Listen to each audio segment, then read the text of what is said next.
میں ہوں آغا ساجد اور آپ دیکھ رہے ہیں میرا فیس بک پیج۔ یقیناً آپ بہتر ہوں گے۔ ناظرین، اس وقت ملک کی صورتحال یہ ہے کہ تمام فوج کی جو چھٹیاں ہیں وہ کینسل کر دی گئی ہیں۔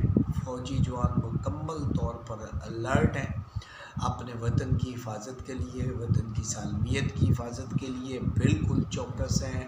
ایئر ڈیفنس سسٹم مکمل طور پر ایکٹیو کر دیا گیا ہے اور صدر وزیر اعظم آرمی چیف کو پل پل کی خبر دی جا رہی ہے۔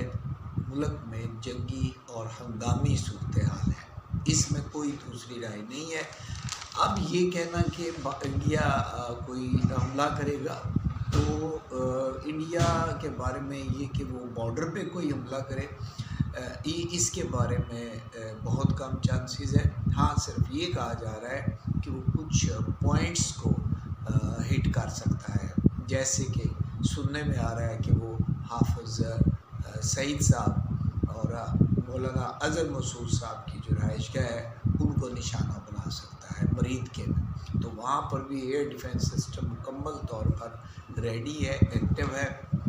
حافظ سعید صاحب آپ کو پتہ ہے جہاد کشمیر میں، تحریک آزادی کشمیر میں انہوں نے بڑا کردار ادا کیا ہے۔ آج کل غیر فعال ہیں، بیمار ہیں، لیکن یہ ہو سکتا ہے، ممکن ہو سکتا ہے کہ انڈیا جو ہے وہ ان کے رہائش گاہوں کو نشانہ بنائے، اور اگر اس نے ایسا کیا تو یقیناً پاکستان پر حملہ ہوگا۔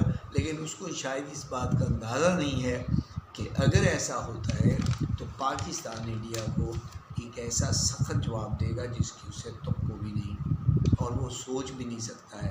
اور جہاں تک صورتحال ہے پاکستانی عوام کا اور سیاستدانوں کا، اس وقت ساری قوم جو ہے وہ ایک پیج پر ہے اور اپنی فوج کے ساتھ کھڑی ہے۔